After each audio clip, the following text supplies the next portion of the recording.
জাতিসংঘের খাদ্য ও কৃষি সংস্থার ৮০তম অধিবেশনে যোগ দিতে ইতালির পথে রয়েছেন প্রধান উপদেষ্টা ডক্টর মোহাম্মদ ইউনূস। উদ্বোধনী অধিবেশনে বক্তব্য দেওয়ার কথা রয়েছে তার, সে বিষয়ে বিস্তারিত জানাতে রোম থেকে যুক্ত হচ্ছেন সহকর্মী মনিরুজ্জামান মনির। মনির, জানতে চাই যে প্রধান উপদেষ্টা কখন নাগাদ ইতালিতে পৌঁছতে পারেন এবং প্রবাসী বাংলাদেশি যারা আছে তাদের মধ্যে উচ্ছ্বাসটা কেমন দেখছেন?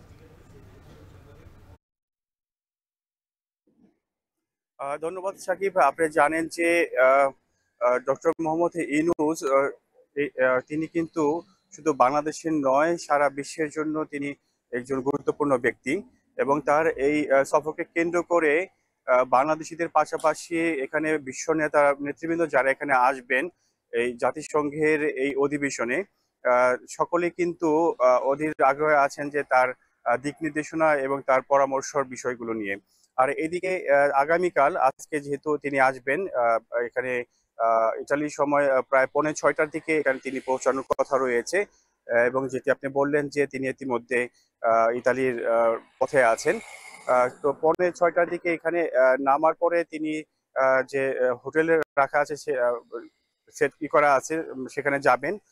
যাওয়ার পরে আগামীকাল 13ই অক্টোবর থেকে 17ই অক্টোবর পর্যন্ত জাতিসংঘের খাদ্য কৃষি সংস্থার এই বার্ষিক অধিবেশনে তিনি যোগদান করবেন এবং তিনি সেখানে বক্তব্য রাখবেন। আর এদিকে প্রবাসী বাংলাদেশিরা প্রত্যাশা করছেন যে তার আগমনে ইতালিতে যে প্রায় 2.5 লাখ প্রবাসী বাংলাদেশিরা রয়েছেন, তারা তাদের যে আশা আকাঙ্ক্ষা, তাদের যে সমস্যাগুলো আছে, এখানকার জর্জা মেলোনি সরকার, ইতালিয়ান সরকারের যে প্রধানমন্ত্রী জর্জা মেলোনি, তার সাথে বৈঠকের মাধ্যমে এই ধরনের সমস্যাগুলোর সমাধান হবে।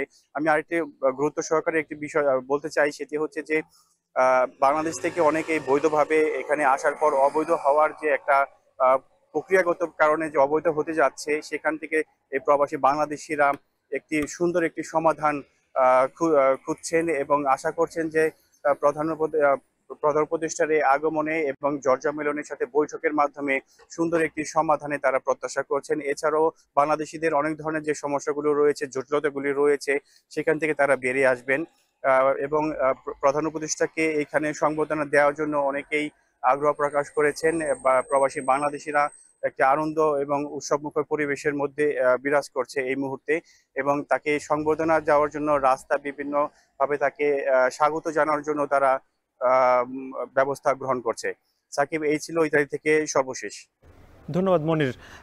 জাতিসংঘের খাদ্য এবং কৃষি সংস্থার ৮০তম অধিবেশনে যোগ দিতে প্রধান উপদেষ্টা ঠিক কয়েক ঘন্টা আগে কিন্তু রওনা হয়েছেন এবং সে খবর জানাচ্ছিলেন সহকর্মী মনিরুজ্জামান মনির। আরএফএল ওয়াটার পাম্পে